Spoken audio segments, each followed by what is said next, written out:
We can start now? We can start, yeah. Okay, so welcome. Thank you so much for attending this. I think it's the fourth group of conferences, of seminars, no, CIUHCT conferences, isn't it? At least with my coordination and of Isabella Amaral. And I would like to thank not only the previous coordination of Monique and Luís Campos that were responsible for these conferences during last year, and now we are starting the new ones with, again, Monique, so she's a survival, and Luís Ribeiro. And we are very pleased to introduce this new group of conference of this 2024 with Luís Ribeiro as the first talk, especially because he has been producing a lot of interesting research, novel research that has been published, some of the articles, and I've also attended a very interesting workshop at Batalha, where I learned a lot about the history of astrology.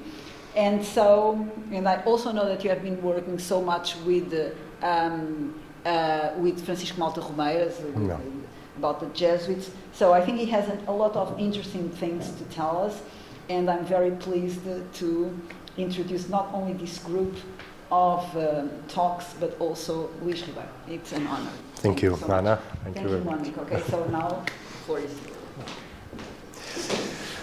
Okay, so I'll be speaking in English for an international perspective. So thank you very much for being here. Today I'm going to present part of my ongoing research related to the Router project, who is exploring the effects of knowledge, scientific development coming in from the global navigations. And my role in that project has been to explore astrology and astrological knowledge and how it changed throughout the global expansion. So what I'm going to talk today is how astrology was affected by the fact that we suddenly have a new, bigger, wider world. And for most of history, until the late 15th century, this was pretty much the concept of the world. So this is one version of the Ptolemaic map, geography of the world. And we were circumscribed to a vague knowledge, so a sort of okay knowledge of the European and Middle Asian areas, North of Africa, of course, but then there was a lot of unknowns here. We didn't know exactly what was happening here. There were a lot of assumptions. And suddenly, throughout the 16th and 17th century, we go from this to something like this. And this produced several different challenges onto knowledge, onto several areas of science. But today I'll be speaking about one problem that arises from this new discoveries, which is forecasting. So forecasting has to do with also prediction. How am I going to try to predict problems and outcomes in such a global scale? And this presents several interesting challenges and several very interesting technical challenges. So when we speak about forecast in the context of global navigations, we are speaking mainly about weather. Weather forecast is something extremely important for navigations. And we have to realize that suddenly we are doing navigations on a scale that didn't happen before. And also on the success of the journey. So we have weather and we have success of the journey. Is the journey going to reach its goal? Are they coming back? What's happening? So let's start with weather. How is weather predicted in this period? two ways. So weather is predicted by interpreting natural phenomena, colors of the sun, halos on the moon, if the sunset is red, if the sunrise is red or yellow, whatever. We still have today that popular knowledge. If the sun sets red, so there's going to be a warmer day, etc. The halo in the moon might signify rain, etc. So these are what we can call natural signs. Also observing the animals, animal behavior, etc. Seasons, the usual. But then we have a big chunk of this that's going on to astrology. Because before we had statistics and every mathematical tool nowadays to try to predict directions of market, of behavior, of population, etc., we had astrology as a millennia-old prediction tool. So before statistics comes astrology. And in this regard, astrology has to do with what we call today astrometeorology. So a prediction of the weather based on astrological materials. How is this done? Well, this is done by mainly combining 4 different kinds of information. Eclipses. Eclipses are considered events that cause anomalies on weather, and we're talking about solar or lunar eclipses. Ingresses, which is the entrance of the sun into the signs in every season. And also lunations for the monthly changes in the weather. And then a very important point, which is astrogeography, which is a whole lecture in itself. But astrogeography has to do with understanding in what place of Earth are these effects going to take place. And there's a whole mapping, besides normal geography, cartography, we have a whole mapping of signs and celestial influences upon different areas of the world. And this is very important so that we can pinpoint where these eclipses, these lunations, these configurations are going to have their greatest impact. So, it is not unsurprisingly, well, it was until a while ago, but it's not strange that we're going to see things like this. So we have Diego Pérez de Mesa, a Spanish mathematician, that writes about navigation and says this: the navigator astrology can see the disposition of the heavens or celestial figure at the beginning of the year or ingress of the sun in Aries, well examined by perfect mathematical observation, or by the doctrine of King Alfonso, which he means the tables, of which we have a satisfactory experience. Also, the quarter of the year in which the navigation will take place, taking note if it falls under a period or domain of any eclipse, examining thus the figure of said eclipse. So, in this small paragraph, he gives us, a positioning of all these data regarding to navigation, and creates this concept, or puts forward this concept of the navigator astrologer, which he then explains a little bit better by saying, it is therefore convenient for the perfect navigator to know astrology, and that he observes not only the signification of the season of the month with its almutums, and I'll explain what an almutum is later, but also the quarters of the moon, aspects, conjunctions, and oppositions that the superior planets make with each other and with the sun, the eclipses, their effects, and the time when they start, and when they initiate other effects, and the setting of the main fixed stars, and all other diligences that astrologers make. So what he's saying is that for you to be a good navigator, for you to plot a course successfully, you have to be able to predict the weather through astrology. And the tools that he's giving here is what at this period they would call natural astrology, which is trying to predict natural phenomena, weather, through means of astrology.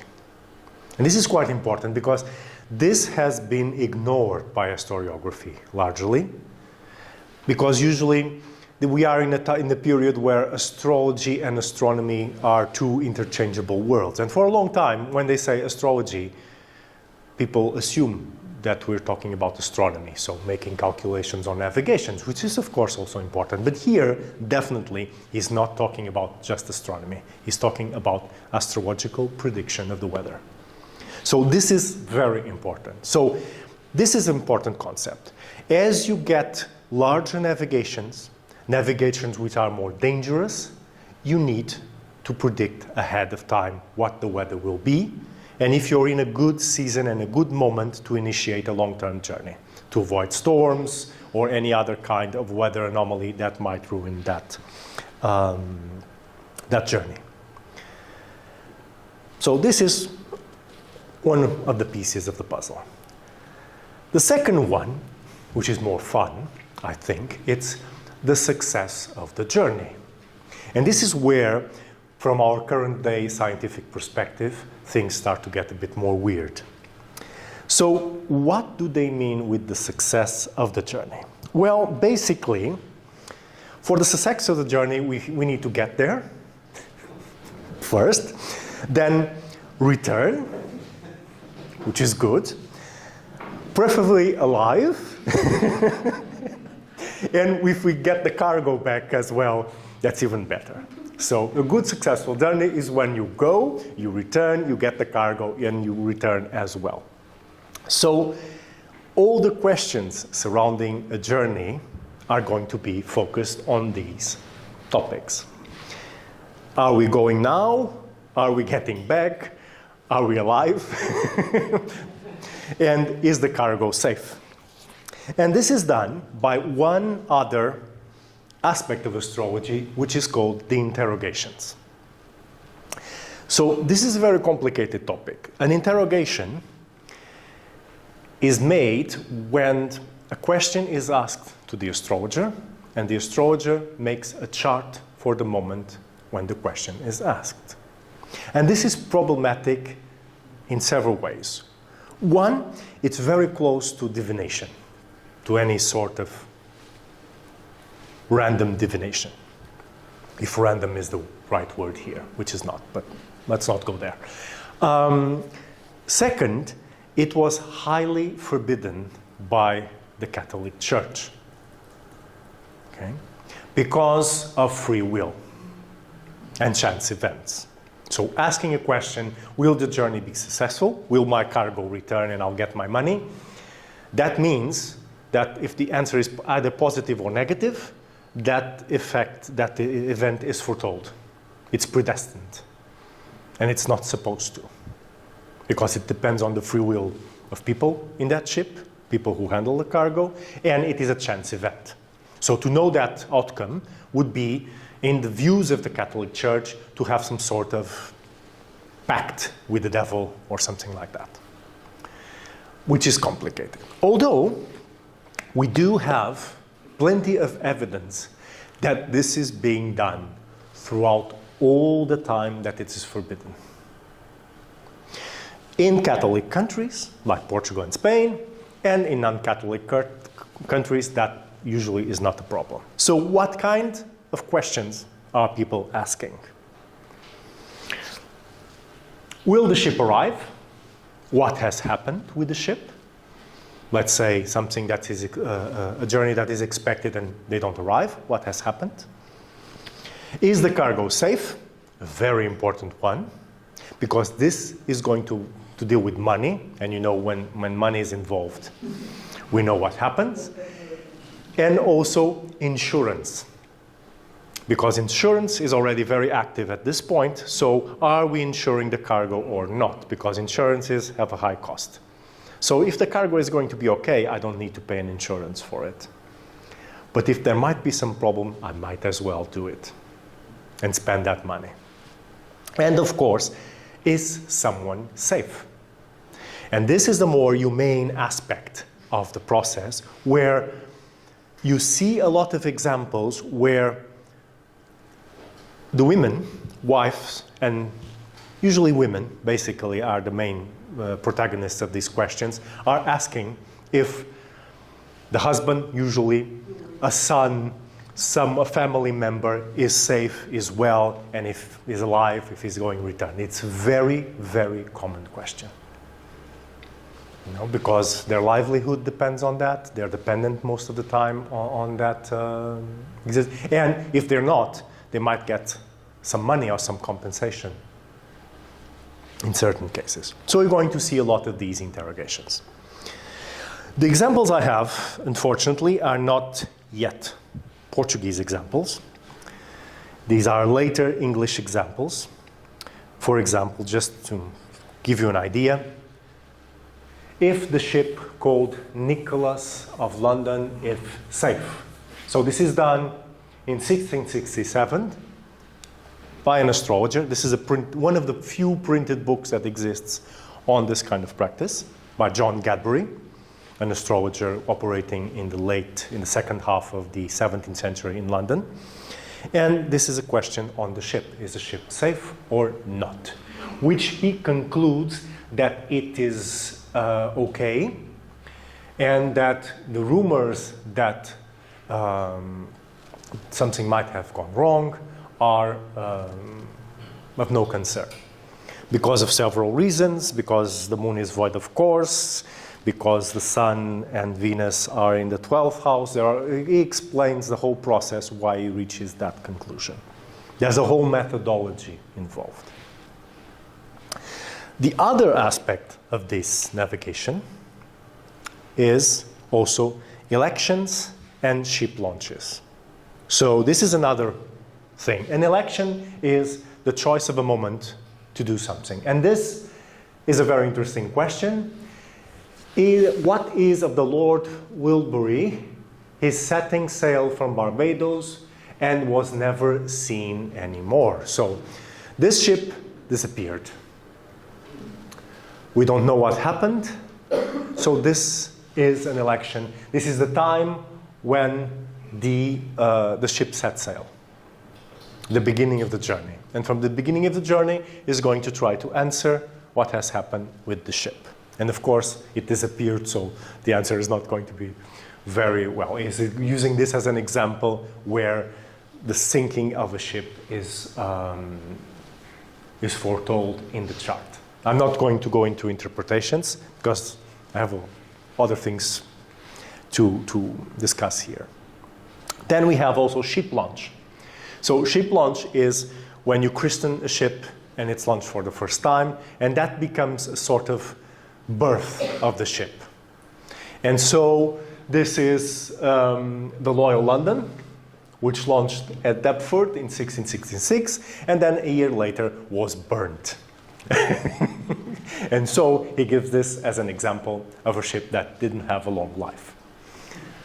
And one of the reasons is because of Mars.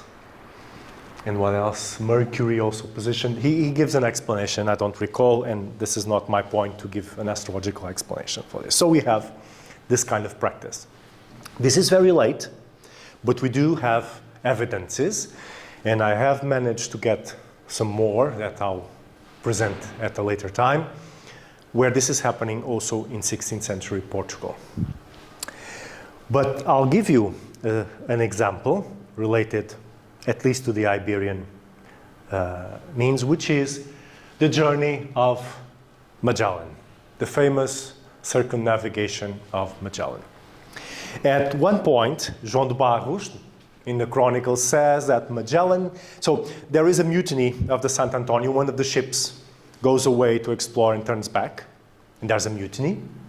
And Magellan, that doesn't know what happened to the ship is not returning, asks the astrologer, the onboard mathematician, navigator, astrologer, what has happened to the ship. And this is very clear. Magellan, wishing to know what happened to her is the ship, asked the astrologer, Andrés de Saint Martin, to prognosticate it from the time of her departure and interrogation.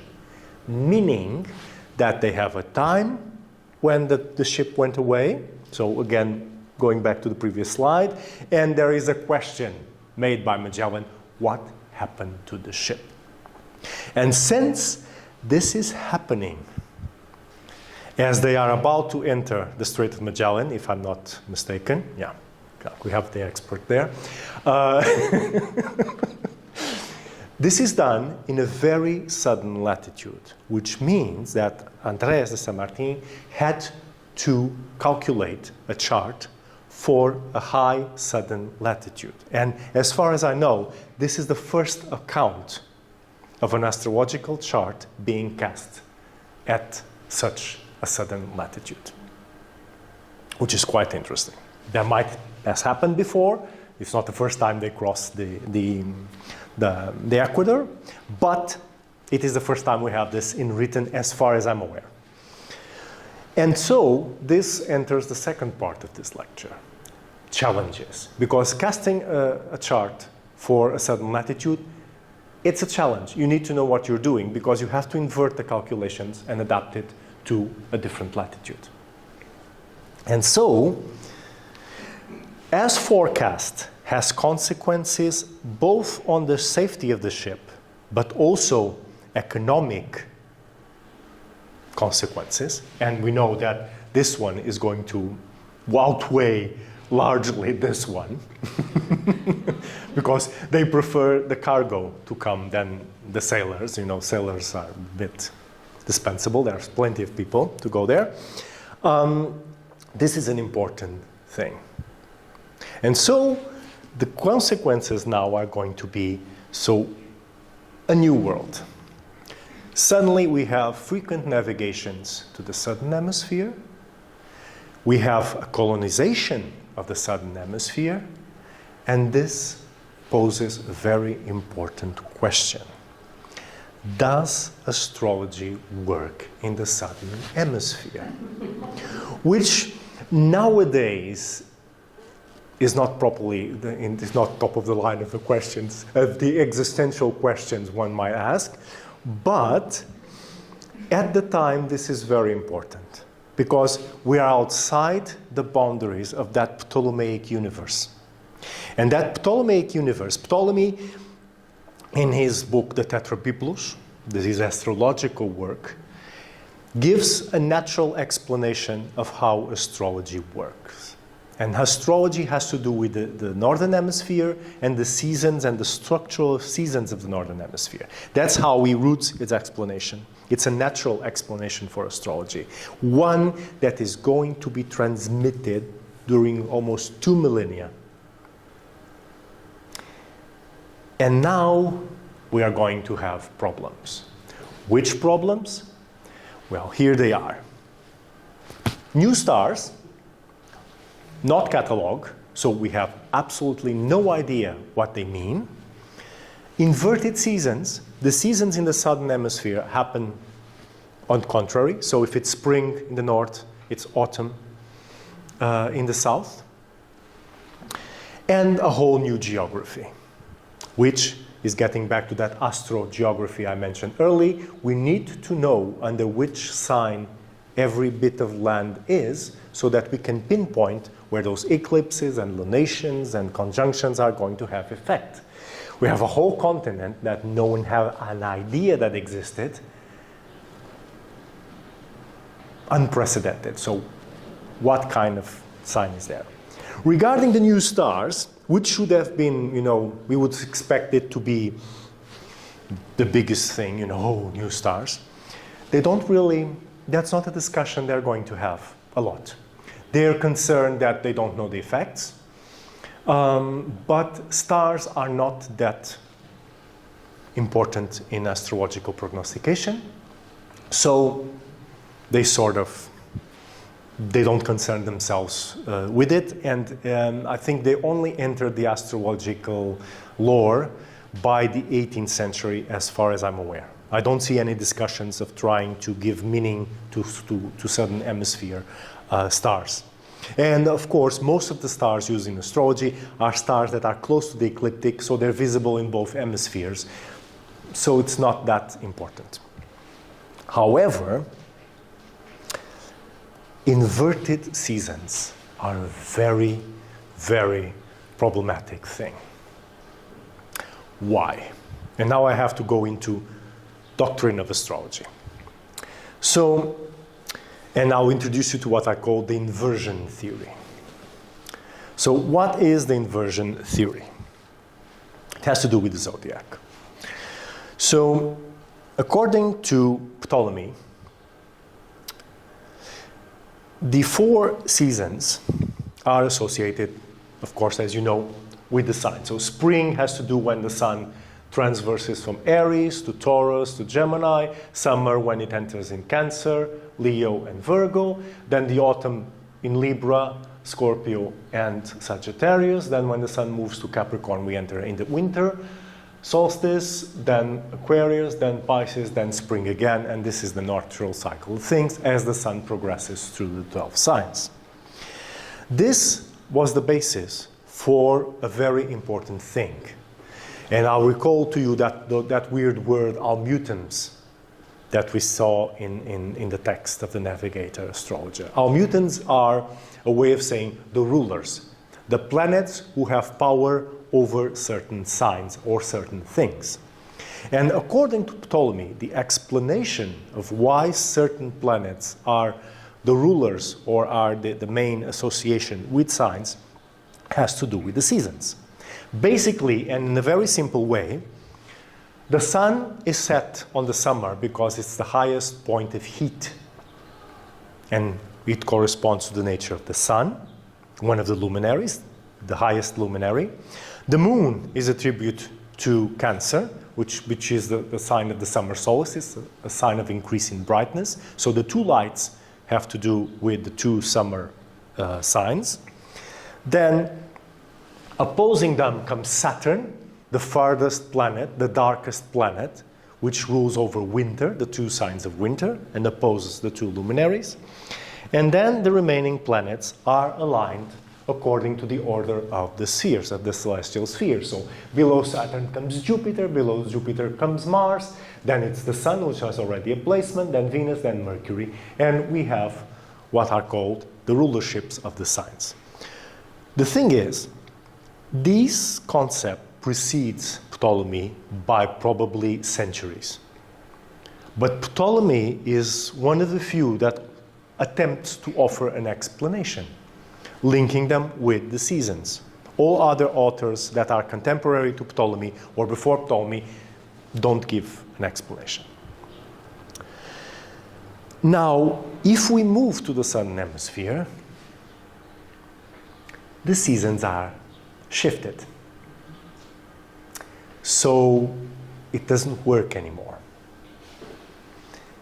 And so an idea arises that perhaps the rulerships have to be switched. And for those who are not aware, rulerships in astrology mean everything. When you get a chart, every signification, every forecast that you can extract from a chart is absolutely dependent on this concept. If this concept fails, astrology simply doesn't work. And this raises a very important problem. So, what to do? The earliest explanation I found for this problem comes in Girolamo Cardano. So, in one of his earlier works, he makes this very small assumption when explaining the rulerships.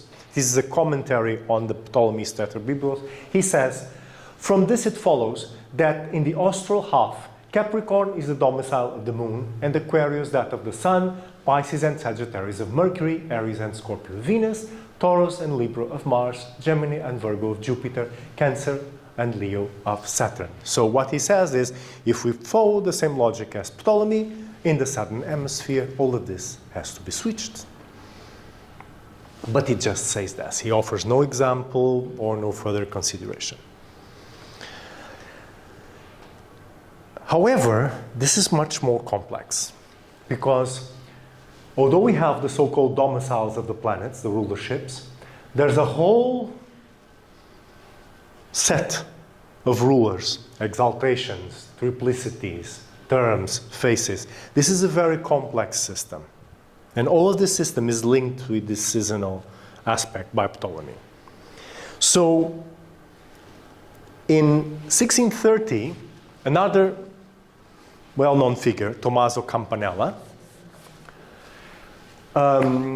publishes his Astrologicorum Libere Sette, so the 7 books of astrology, a highly controversial book because unknowingly to Campanella describes a magical ritual he has done to protect Urban VIII, Pope Urban VIII, from the effects of an eclipse that could be fatal to him, which caused a big scandal and was very complicated in the Vatican.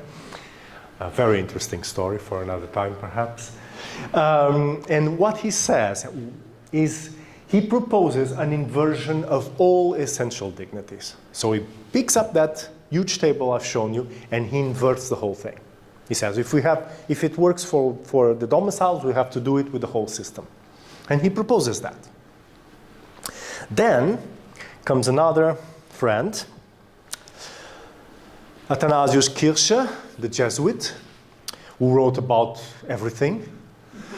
And in his Ars Magna Lucis et Umbrae of 46, he again talks about the inversion of the essential dignities and also says, no, this is even more complex because it's inverted if we are in the north, in the temperate zone of the north and the temperate zone of the south. But in the torrid zone and in the polar zone, things have to work differently because the seasons are different there as well.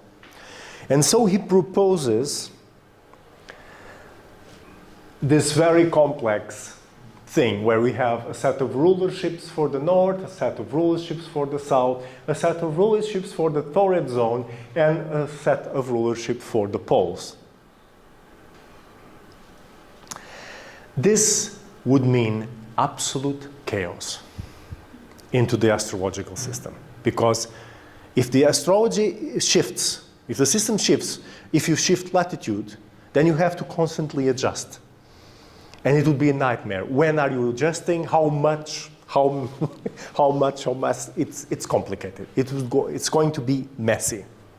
But you have these great minds, these great theoreticians proposing these inversions. However, not everyone agrees with this. And the earliest discussion I've been able to track on this, of the non-inversion theory, is this work by Morin, Jean-Baptiste Morin de Villefranche, so a French astrologer, that decides that he's going to figure this out. He's one of those people, he needs to figure things out. He's a very interesting personality. Not many friends, though, but a very interesting personality. And so he published this, Ad Australis et Borealis Astrologos, which is 2 letters, which he writes.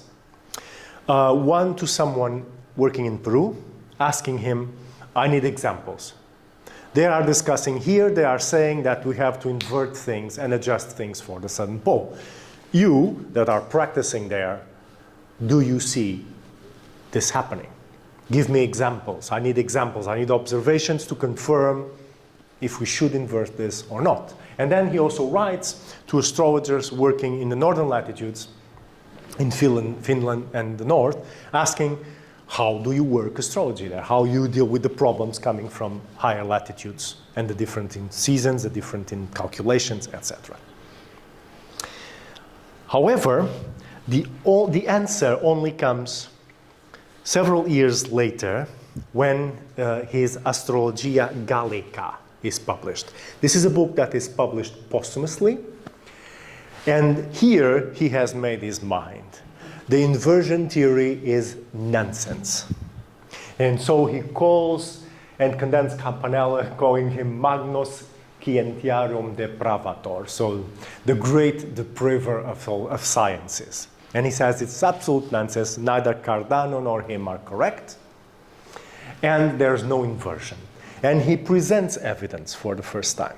So he presents a chart of an Ethiopian prince, so someone born in the torrid zone, and curiously, he presents 2 charts made for Brazil, of 2 figures of Brazil, given to him supposedly by someone who is also an astrologer and is one of the heads of the Portuguese fleet working in Brazil, which I still have to identify who the man is. The name is not obvious. So some correspondent of him, which is someone working, the name suggests not being of Portuguese origin, but someone working for the King of Portugal is writing to him and giving examples of people born down south with biographies so that he can compare if we need to invert the charts, if the charts describe their lives or not. And so he presents proof. Then we have the word, the direct word of those practicing in South America, which is the most valuable one. Oops. And then we have Juan de Figueroa, who writes Opúsculo de Astrologia, which is a medical book.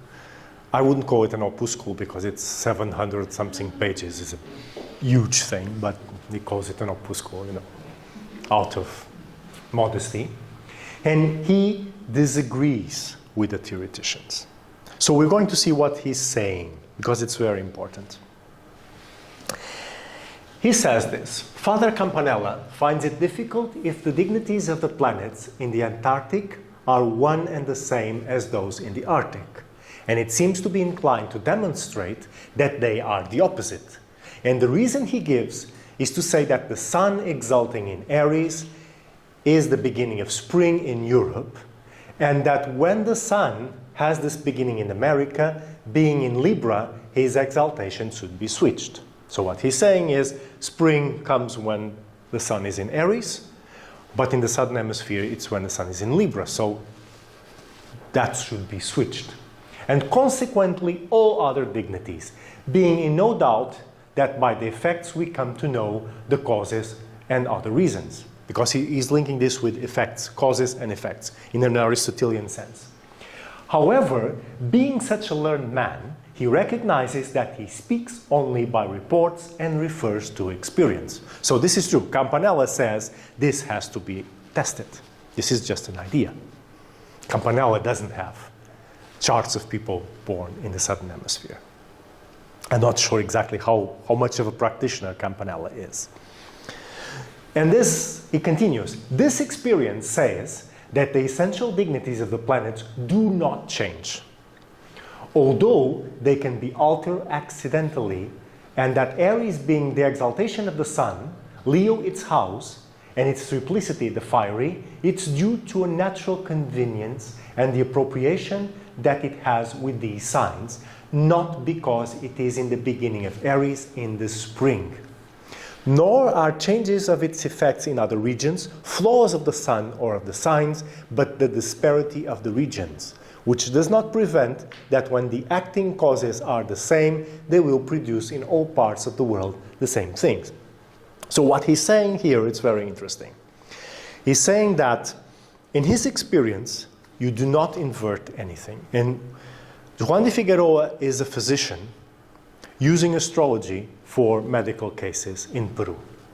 So he's a practiced astrologer. He's using astrology to do his medical forecasts, so he needs something that works. He cannot be in doubt if you should invert this or that, because that would be chaos, as I said. So what he says is, he says two important things. The last one is that even if the causes, the primary causes are the same, the fact that they act in different regions with different characteristics will produce different effects. So the fact that the sun being Aries causes spring in the north or autumn in the south doesn't have to do with the qualities of the sun in that and the sign, but with the different regional characteristics of the place where these effects are being told. So that explains why different effects. And then he says something which is very non-Ptolemaic, which is the seasons have nothing to do with the associations of the planets with the signs and this structure of rulerships. So forget about the seasons. And at some point, there's someone who says, and I still have to track that down, I read that and I forgot to note it, Ptolemy was wrong in other things as well. So probably he's not correct in this one as well. So by this time, the authority of Ptolemy has been put into question. And so he says that it is without a doubt that the indisposition of the elemented thing that can impede and divert its celestial influences, which without losing or changing their qualities, operate according to disposition and concurrence of the elements, while the planets always keep their dignities in both hemispheres. So what he's saying is that these are superior causes acting upon inferior causes. And inferior causes are different. They have different constitutions of the elements, so they're going to react differently from the same cause. That means that the planets keep their causes, the rulerships keep their associations, although their effects might change according to the thing that they are acting upon. So this is the conclusion. This is a very important conclusion. It is tucked away in an obscure astrological book, which has already been published, but people seem to not notice this little discussion here, because he's being actually non-Ptolemaic. He's trying to resolve the problem of we following Ptolemy to the letter. And he's saying, no, we don't verify this. And the fact is, from my research, we don't see anything operating. None of the charts I've seen for the Southern Hemisphere, there are not many that I'm aware of, none do this inversion of nothing. They invert the seasons, of course, but that's because it's obvious, but they do not invert rulerships or any kind of astrological materials. And now I'm going to be very quickly into the last part, which is the new geography, which I mentioned very briefly. This is a very complex thing. This could be another lecture as well. Also, according to Ptolemy and others, certain regions of the world are associated with different signs, which have to do with directions of space and the attribution of directions of space to elements. I'm not going into a lot of questions, but if you want to ask, Sagittarius would be the sign of the Iberian Peninsula, according to Ptolemy. Others that come later have different opinions. But the problem is, how are we going to do these attributions in the New World? China, India, that's okay because Ptolemy sort of speaks about those regions. But America, no. The first person to mention this is Enrico Martinez in 1606, which offers a theory to associate signs to this area. And it's very interesting. There are others later. But what he does is this theory of vertical signs, which doesn't work at all for everything, but it's an idea. At least he's doing something. So we have the equator, and we have the ecliptic. And what he says is the latitude of the city of Mexico falls between the latitudes of the signs of Taurus and Leo. So these signs should have some kind of predominance here. And then he does a very clever thing, which is he goes to what is called the Thema Mundi, which is the birth chart of the universe, which of course is a mythical chart, obviously, but it is the symbolic base to several structures of the astrological system. And this is a very clever way of doing it. And he says, okay, so if when God created the world, this was the scheme of things, and the world was created somewhere around Damascus. Don't ask, I don't know. Why not? Somewhere around Damascus, and this was the disposition of the planets at that point. So we have the meridian of Damascus here in the chart. And so I was going to say, if Cancer, which is the ascendant of the world, the descending sign of the world, was rising at Damascus when God created the world, or when Adam and Eve were expelled from paradise, whatever was the narrative, then which sign was rising in Mexico City?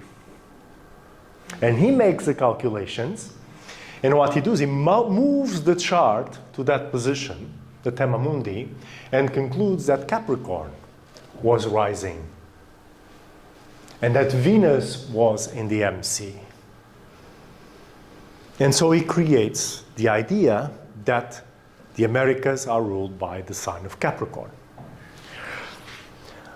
Of course, the discussion, this is highly influential because we're going to find this throughout the literature of the rest of the century.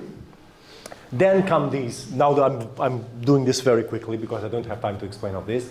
Then Diego de Cisneros, which is another physician working in Mexico, comes and said, this doesn't work.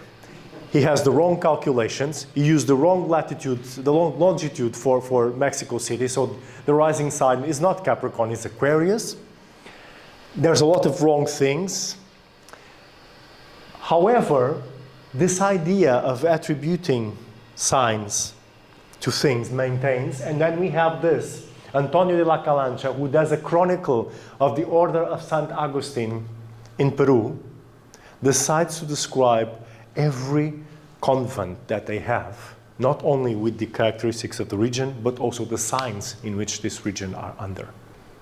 And supposedly, he has done a work that was never published, where he does all his astrological explorations of the Southern American continent, which, if it exists, is lost somewhere in a library in Peru, Chile, or wherever.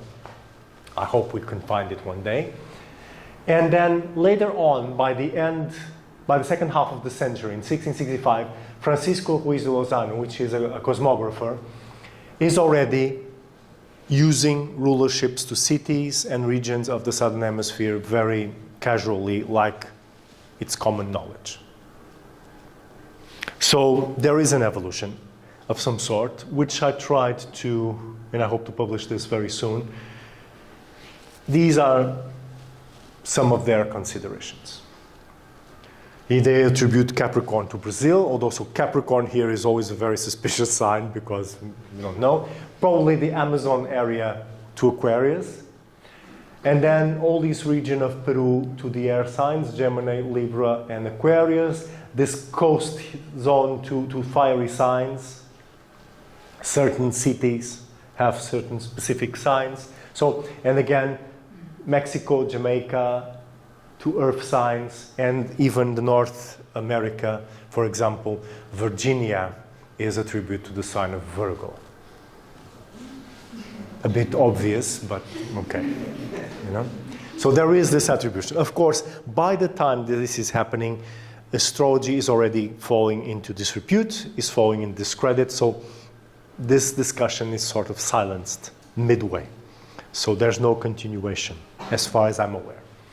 But again, all of this is very important because this is data used in almanacs. It's data used to predict weather, to predict the effects of diseases in terms of plagues, epidemics, and stuff like that. This is all data that is needed to do this kind of astrological prediction in a new continent, in a new context. And this is the big challenge that this globalization process is going to put into astrology, especially in the new continent and in the Southern Hemisphere. And I rest my case. Thank you.